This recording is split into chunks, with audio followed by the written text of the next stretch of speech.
सर्वोच्च न्यायालयाच्या 7 सदस्यीय घटनापीठानं असा निर्णय दिलाय की अनुसूचित जाती आणि जमाती आरक्षणात उपवर्गीकरण केले जाऊ शकते। हे उपवर्गीकरण महाराष्ट्रात सरकारनं लागू करावं या मागणीसाठी विधानसभेसमोर आंदोलन करण्यात आले।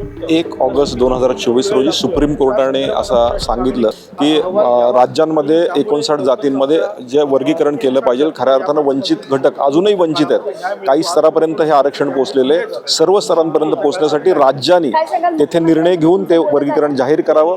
याच्या आधी अनेक राज्यांमध्ये, शेजारच्या राज्यांमध्ये हे वर्गीकरण जाहीर झालं, पण महाराष्ट्रात बदर समिती गठीत झाली। बदर समितीचं कामही चालू आहे, पण थोडीशी दिरंगाई होते। माननीय मुख्यमंत्री देवेंद्रजी फडणवीस यांनी याच्या आधी सांगितलं की आम्ही हे वर्गीकरण लवकरात लवकर जाहीर करू, पण कुठेतरी दिरंगाई होते। म्हणून आमच्या जनतेचा आवाज म्हणून या ठिकाणी आम्ही आंदोलन करतो। अपेक्षा सरकारकडनं हेच आहे, मागाशी सांगितल्याप्रमाणे डॉक्टर बाबासाहेब आंबेडकरांना अपेक्षित असलेलं सर्व घटकांमध्ये पोहोचेल असं हे आरक्षण लवकरात लवकर जाहीर करावं, जेणेकरून खऱ्या अर्थानं समता या महाराष्ट्रामध्ये प्रस्थापित होईल। भेद निर्माण होणार नाही, कारण मी तुम्हाला सांगतो की ज्याच्यामध्ये ज्यांनी ऑलरेडी आरक्षण ज्यांना मिळालेलं आहे आणि ते आपल्या सगळ्या गोष्टींमध्ये स्थिर स्थावर आहेत, पण असे अनेक घटक ज्यांना आज खाण्यापिण्याचे वांदे, कुठलाही आज तागायत त्यांच्या परिवारामध्ये सरकारी नोकरीही नाही, अशांपर्यंत हे अबकड आरक्षण पोहोचल्यानंतर नक्कीच त्याचा फायदा सर्व स्तरांपर्यंत पोहोचेल आणि याचा एक अभ्यास गट निर्माण करून याचा निर्णय झालेला आहे। एवढंच काय, सुप्रीम कोर्टाच्या खंडपीठाने आज त्या ठिकाणी सर्व खंडपीठाने